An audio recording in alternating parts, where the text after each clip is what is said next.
بسم اللہ الرحمن الرحیم۔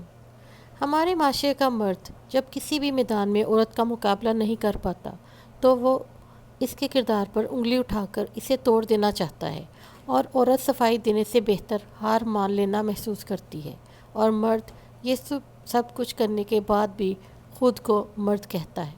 عورت میں ڈٹے رہنے کی بڑی قوت ہوتی ہے۔ امید بھی بڑی دیوانی چیز ہے، لمحوں میں ریگستانوں میں زیتون کے باغ لگا دیتی ہے۔ کبھی کبھی دوست انتخابِ راست کی طوالت کو کم کر دیتا ہے۔ محبت سفید لباس میں ملبوس عمر عیار ہے، ہمیشہ دو راہوں پر لا کر کھڑا کر دیتی ہے۔ اکثر اوقات سچ کڑوا نہیں ہوتا، سچ بولنے والے کا انداز کڑوا ہوتا ہے۔ محبت اپنی مرضی سے کھلے پنجرے میں طوطے کی طرح بیٹھنے کی صلاحیت ہے۔ محبت اس غلامی کا طوق ہے جو انسان خود اپنے اختیار سے گلے میں ڈالتا ہے۔ تعلق تو چھتری ہے، ہر ذہنی، جسمانی، جذباتی غم کے آگے اندھا شیشہ بن کر ڈھال کا کام کر دیتی ہے۔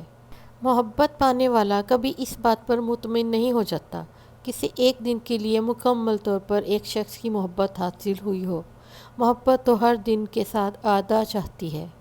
جب کبھی کوئی مرد کسی عورت کے عشق میں مبتلا ہوتا ہے تو اسے اس عورت کی بھوک مٹانے کا چسکا پڑ جاتا ہے۔ چھوٹا بن کے رہو تو بڑی بڑی رحمتیں ملیں گی، کیونکہ بڑا ہونے پر تو ماں بھی گود سے اتار دیتی ہے۔ انسان کو غالباً سب سے زیادہ تحکم کا شوق ہے، وہ بھی دوسروں پر کبھی روب، کبھی خوشامد، کبھی سزا دے کر اپنی حکومت کا ثبوت اپنی انا کو پہنچاتا رہتا ہے۔ تحکم زیادہ ہوتا چلا جائے تو خود اعتمادی میں بھی اضافہ ہوتا چلا جاتا ہے۔ دوسروں کی مرضی پر اپنی مرضی مسلط کرنے کے مواقع کم ہوں تو احساس کمتری بڑھنے لگتا ہے۔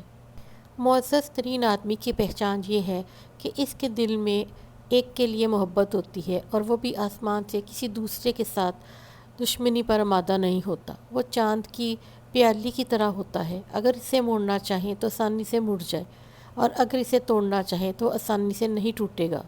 ہر لبرل آدمی پہلے اپنا راستہ چھوڑتا ہے اور پھر کسی اور کے راستے کو درست سمجھتا ہے۔ اس کے پاس نہ اپنی اقتدار باقی رہتی ہے، نہ کسی اور کی اقتدار کی قدر کرتا ہے۔ ضرورت اس بات کی نہیں کہ انسان ہے رنگ ہو، بلکہ سمجھنا یہ کہ ہر رنگ اپنی شان رکھتا ہے۔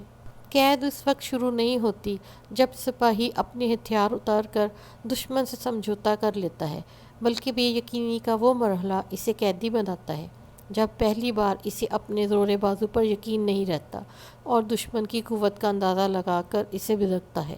انسان کو تحقیق اور خواب سر برابر کی محبت، اور وہ ان دونوں کے درمیان جھولے کی مانند آتا جاتا ہے۔ جب انسان محدود خواہشوں اور ضرورتوں کا پابند ہوتا ہے تو اسے زیادہ جھوٹ بولنے کی ضرورت بھی پیش نہیں آتی۔